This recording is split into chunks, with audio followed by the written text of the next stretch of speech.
নমস্কার। আশা করছি আপনারা সকলে খুব ভালো আছেন। আমার কিছুদিন আগে শরীরটা ভালো ছিল না, মানে খুব জ্বর ঠান্ডা বেশ কিছুদিন ভুগলাম। তার ওপর তো সাইক্লোনের একটা প্রভাব গেল, আপনারা তো জানেনই। তার মাঝখানে আমার আবার হেল্পিং হ্যান্ড সেও সেও ছুটিতে গেছে তার গ্রামে। মানে আমার ঘর যেন একদম এখন তছনছ হয়ে আছে, না নিজে কিছু করতে পারছি, না করার কেউ আছে সাপোর্টিং হ্যান্ড। তার উপরে সাইক্লোনের দুটো ব্যালকনির অবস্থাই একদম যাচ্ছে তা হয়ে গেছে, এত নোংরা হয়ে গেছে। কী করে আমি কি করবো এখনও বুঝতে পারছি না। আজকে একটু ভালো লেগেছে সকালবেলায়, তারপরে ওয়েদার তো দেখতেই পাচ্ছি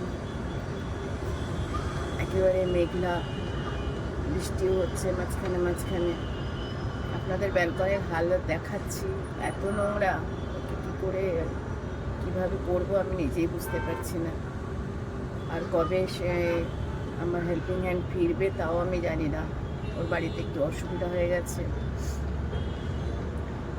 দেখি কি করা যায়, কতটা। চলুন দেখাই আপনাদের কি অবস্থা আমার।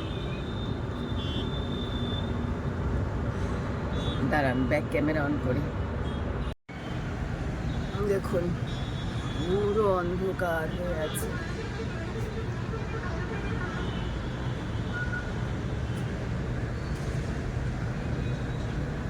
এখনো মেঘ আছে আকাশে।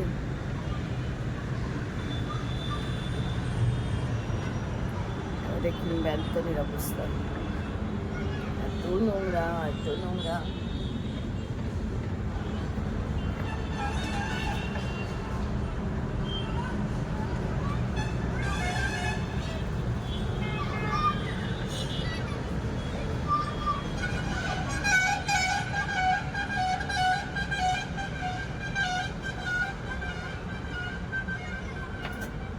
পুরো ব্যালকনি এরকম নোংরা হয়ে আছে।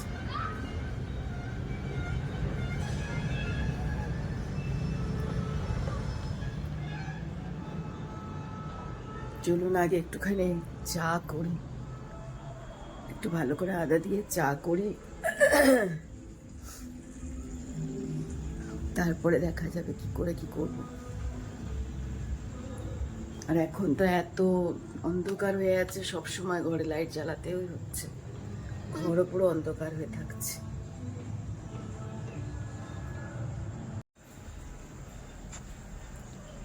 এই ফুলগুলো অনেক দিন হলো চেঞ্জ করা হয়নি, এই শরীর খারাপের জন্য ফুলগুলো সব কালো কালো হয়ে গেছে। আমার একটা খুব ভালো লাগার জিনিস হলো যে প্রায় একদিন দুদিন ছাড়া ছাড়া আমি আমার দুটো সেন্টার টেবিলে এরকম জলের মধ্যে কিছু তাজা ফুল দিয়ে রাখি, তাহলে বেশ ফ্রেশনেস লাগে। তা দেখুন না, দুটো বাউলের ফুলই খারাপ হয়ে গেছে, আর চেঞ্জ করা হয়। দেখা যাক কবে আবার কীভাবে চেঞ্জ করতে পারি।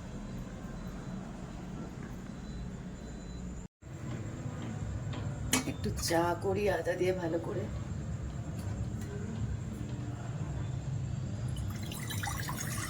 তাহলে যদি একটু এনার্জি পাই।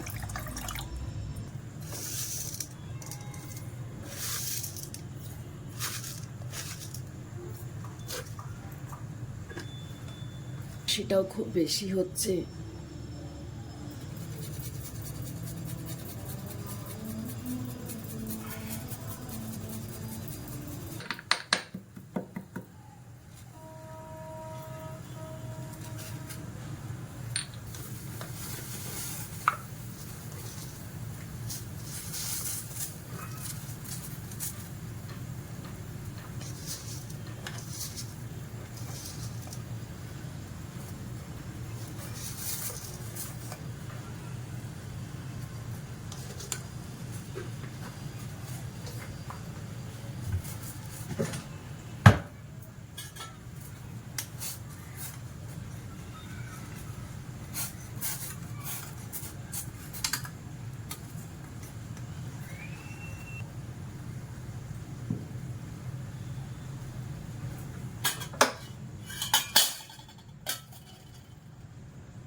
চাটা একটুখানি খেয়ে চান করে এসে পুজো দিয়ে তারপর দেখা যাবে কি করা যাবে। যদিও মুখে কিছুই ভালো লাগছে না, চানাচুরটুকুও ভালো লাগছে না, নিয়ে তো ছিল লোভে অনেকটাই, বাট মনে হচ্ছে না যে খেতে পারবো বলে পুরোটা। যাক, যতটা পারবো খাবো, আর কী করবো, ওষুধও খেতে হবে। মুখে কিছু মানে একেবারেই কিছু ভালো লাগছে না, মুখে কোনো টেস্ট নেই মুখে।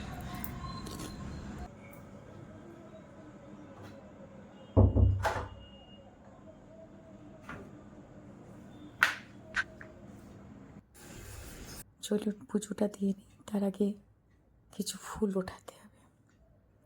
এখন ফুলও আমার কাছে সেরকম কিছু নেই, যেটুকু গাছে অল্প স্বল্প হয় সেগুলোতেই। অবশ্য তলা থেকে আমার মানে যে গার্ডেনের আমাদের সোসাইটিতে কাজ করে সে আমাকে ফুল দিয়ে যায়, মানে মাসকাবারি হিসেবে। তো ওইগুলো দেখুন ঘরের কী অবস্থা, কিছু গোছানো হয়নি। আগে ফুল উঠিয়ে পুজোটা করি, তারপর সব গোছাবো। আজকে চেঞ্জও করবো সব বিছানাগুলো, কেন জ্বরে একটা কেন বিচ্ছিরি গন্ধ থাকে, ওটা পরে ভালো লাগে না। আজকে একটু ফ্রেশ হয়েছি চান করে অনেক দিন পরে, তা আজকে আর ওই বিছানায় শুতে পারবো না।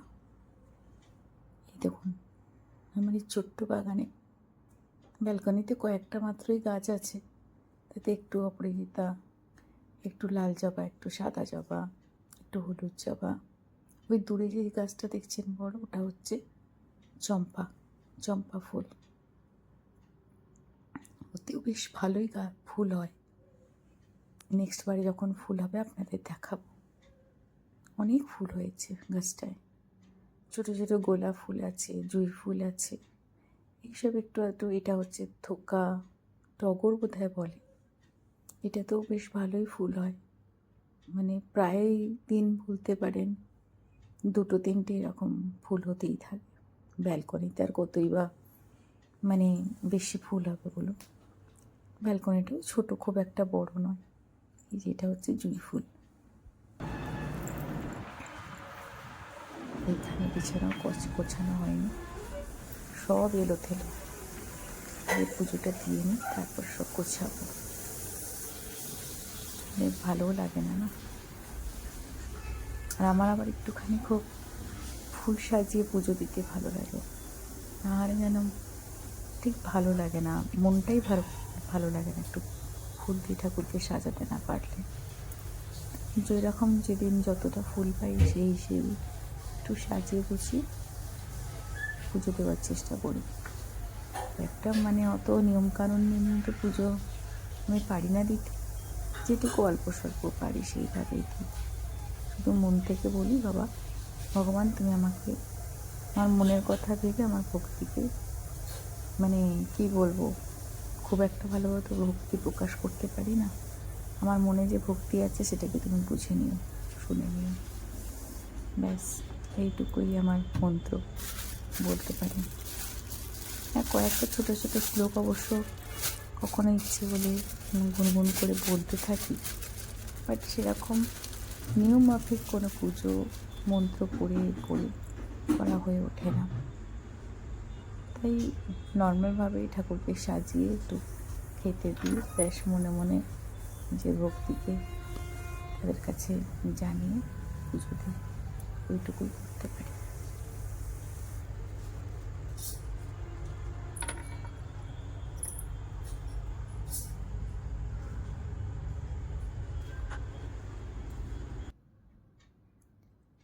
এইটা একটা আমি এখানে উড়িষ্যাতেই এসে শিখেছি। এদের এখানে রোজকার পুজোর মধ্যে এটা একটা নিয়ম থাকে, 1 ঘটি জলে একটু ফুল দিয়ে জাস্ট এন্ট্রান্সের বাঁ দিকে রেখে দেয়। কেউ কেউ একটুখানি ধান কি চালের ওপরও ঘটিটা রাখে, বলে এটাতে নাকি নেগেটিভ এনার্জিগুলো মানে প্রবেশ করে না বাড়িতে, এই আর কি। তাই এর অ্যাকচুয়াল কি অত গুণাগুণ আমি জানি না, বাট এই জিনিসটা আমার খুব ভালো লেগেছিল, তা তবে থেকে আমিও এটাকে করতে থাকি। আমারও বেশ ভালো লাগে যে ঘরের সামনেই এন্ট্রান্সে ঘটিতে একটু জল ফুল থাকবে, খারাপ কি বলুন? করে তো কোনো অসুবিধা তো নেই, খারাপ তো আর হবে না। ওই জন্য তারপর থেকে আমিও করতে থাকি।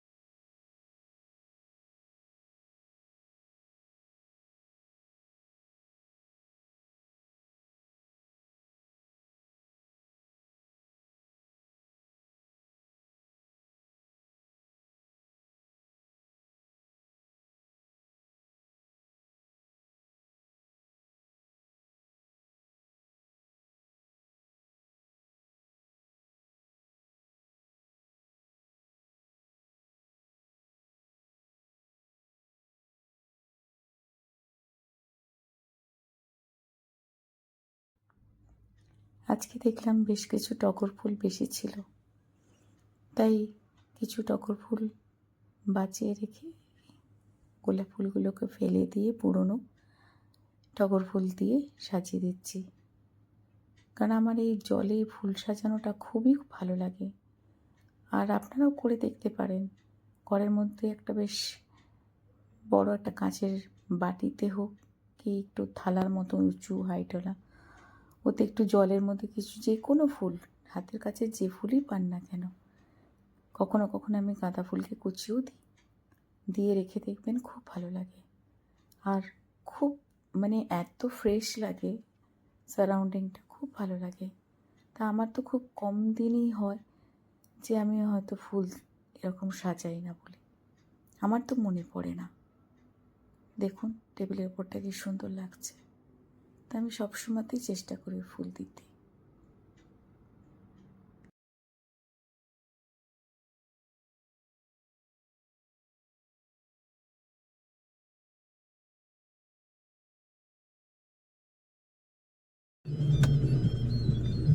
এখন যাচ্ছি ওষুধ আনতে। এত কাশি হচ্ছে যে আর পাচ্ছি না। ভেবেছিলাম কফ সিরাপ খাবো না, কফ সিরাপ না খেলে দেখছি হবে না। চলুন গিয়ে ওষুধটা নিয়ে আসি আগে।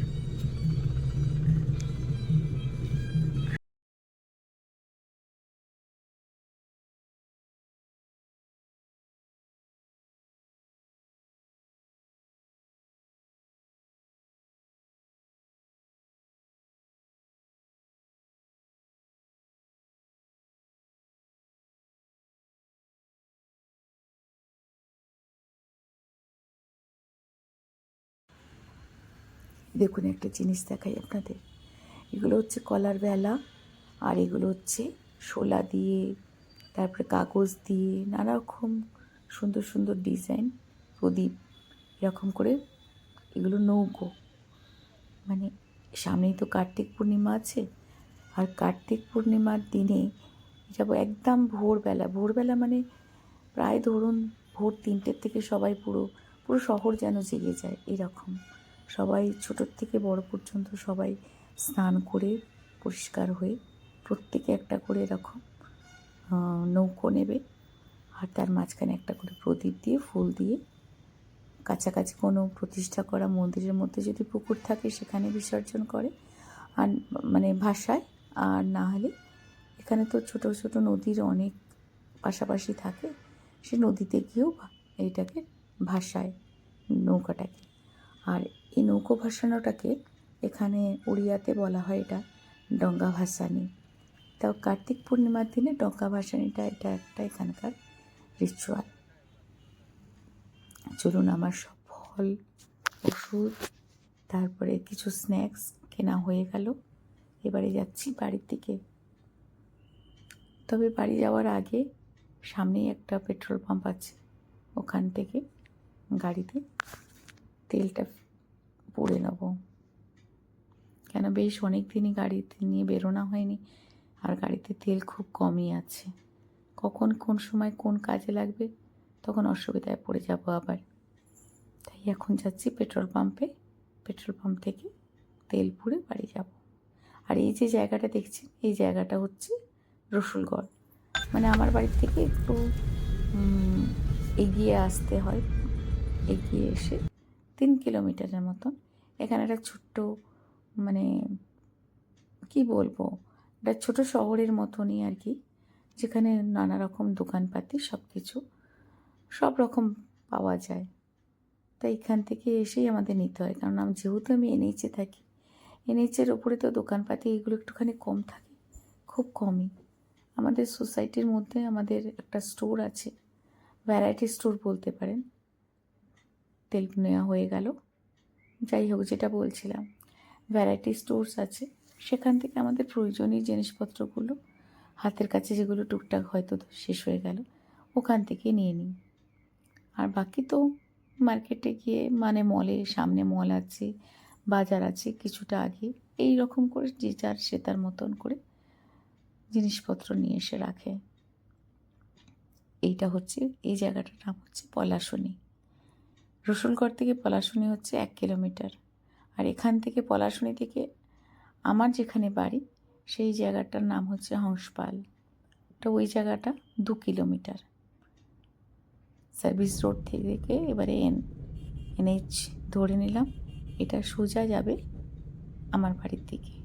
আর এই রাস্তাটা আর যাচ্ছে অ্যাকচুয়ালি পুরো কটকের দিকে। কটক থেকে ইভেন মানে বালাসোর ফালাসোর ওইদিকে সব কলকাতার সব বাসগুলো কিন্তু এই রুট ধরেই যায়। এটা হচ্ছে মেন রুট। ওদিকের আর একটা রুট আছে যেটা বিশাখাপট্টনা ওই দিকটা চলে যাচ্ছে, আর এদিকটা ইস্টার্নের দিকের লাইনটা এই রাস্তা ধরেই চলে যায়। তো এখান থেকে বেশিক্ষণ না, 10 মিনিটই লাগে আমার বাড়ি। এখান থেকে আর একটুখানি আমার বাড়ি, মানে আর একটু আগে গেলে দেখাও যাবে মোটামুটি। এই যে সাইডের রাস্তাটা ওদিকে চলে যাচ্ছে, ওটা হচ্ছে কটকের দিকে চলে যাচ্ছে। আর আমি তলায় এটা দিয়ে গিয়ে সামনে ব্রিজের তলা দিয়ে ওদিকে সার্ভিস রোড ধরে নেব। ব্যাস, একদম বাড়ির কাছেই চলে এসেছি। এখানকার না রাস্তাঘাট এত নিট অ্যান্ড ক্লিন, মানে গাড়ি চালাতেও খুব ভালো লাগে। আর রাস্তা, ভুবনেশ্বরের রাস্তা মানে খুবই চওড়া চওড়া আর খুব সুন্দর, খুব নিট অ্যান্ড ক্লিন, মেনটেনও খুব ভালো হয়। এই যে সার্ভিস রোডটা ধরে নিলাম, এখান থেকে জাস্ট আর 2 মিনিট। আমার গলার অবস্থাটা এতটাই খারাপ হয়ে আছে, বেশ কিছুদিন হলো ভুগলাম, আর এখনও কিন্তু গলাটা ক্লিয়ার হতে হয়নি। কাশিটা আছে অল্প, বাট গলাটা মাঝে মাঝে এরকম হয়ে যাচ্ছে। ওই যে ব্লু কালারের বিল্ডিংটা দেখা যাচ্ছে, ওর জাস্ট সাইডেই দেখবেন মানে আগে একটা অফ হোয়াইট কালারের কতগুলো বিল্ডিং দেখা যাবে, ওটাই হচ্ছে আমার সোসাইটি।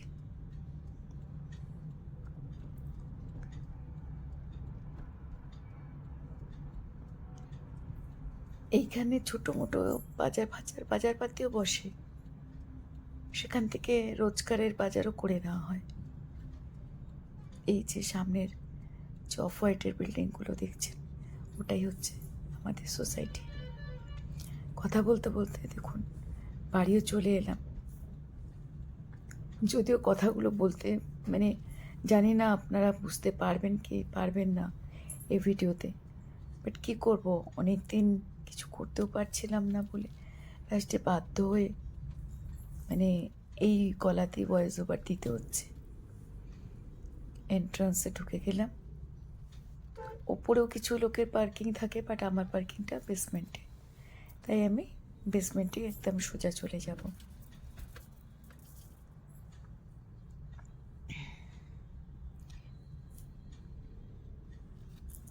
মাঝে মাঝে গলা এত শুকিয়ে যাচ্ছে, আর কি এত কেটে কেটে মানে বলতে হচ্ছে,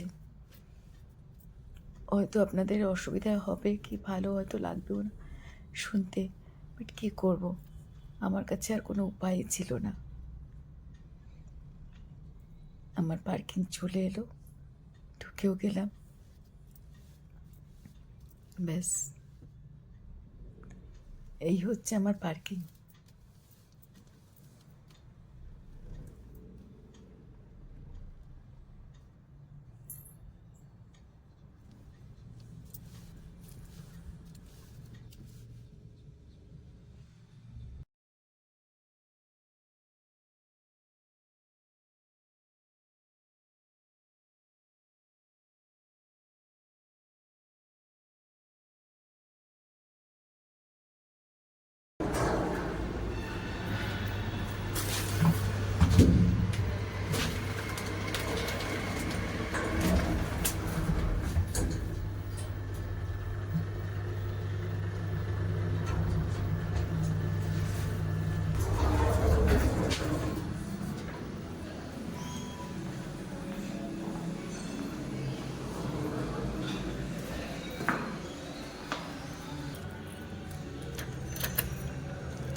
এবার একটু লেমন রাইস করে নিই।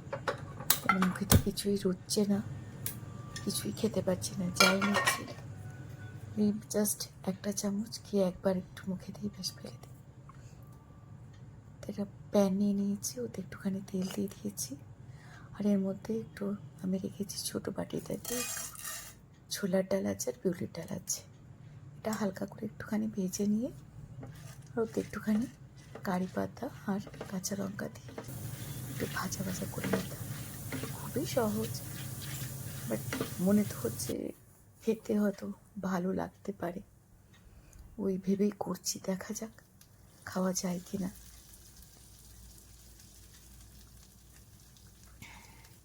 আর ভাতটাও কালকে ছিল একটুখানি, সেইটা দিয়েই করে দেবো। নতুন করে ভাত আর কিছু বানানো হচ্ছে না।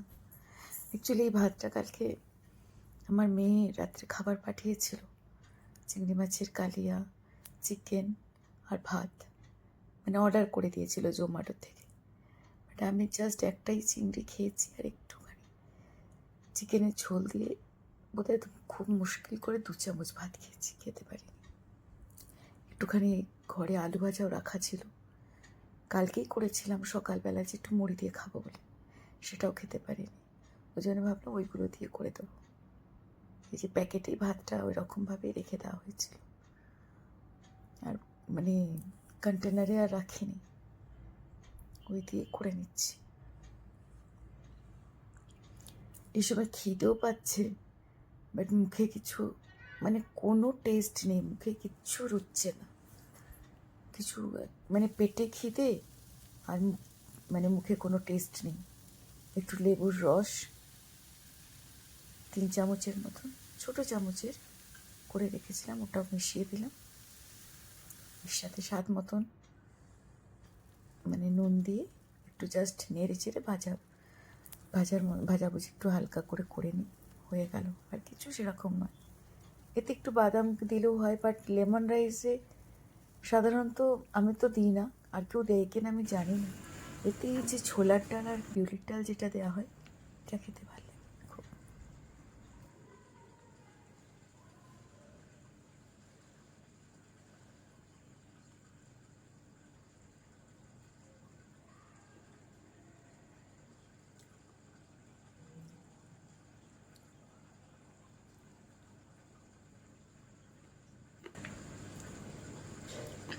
এটা বেশ ভালো লাগছে খেতে, মানে মুখে কিছু ভাল লাগছিল না, আর এই যে একটুখানি খাওয়া যাচ্ছে। আপনারাও কোনো দিন জ্বরের মুখেটা করে খেয়ে দেখবেন, খুব ভালো লাগে। এমনি যেন মনে হচ্ছে মুখটা ছেড়ে যাবে।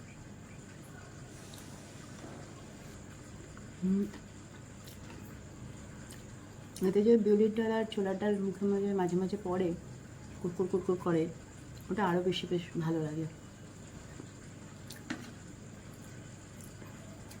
এটা খেয়ে ওষুধটা খাবো। এটা খেয়ে একটা প্রবলেম হয়, প্রচণ্ড ঘুম পায়, মানে নেশার মতন লাগে। কিছু করার নেই, এটাই খেতে হবে এখন আমাকে। মানে এত কাশি হচ্ছে যে নিজেকে সামলানো যাচ্ছে না। চলুন আমি খেয়ে নিই, ওষুধটাকে একটু শুয়ে পড়ি।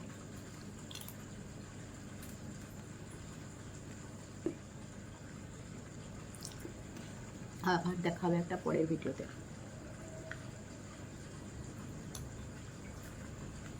ততদিন আপনারা খুব ভালো থাকবেন, সুস্থ থাকবেন, আমার মতন শরীর খারাপ কেউ করবেন না। টাটা।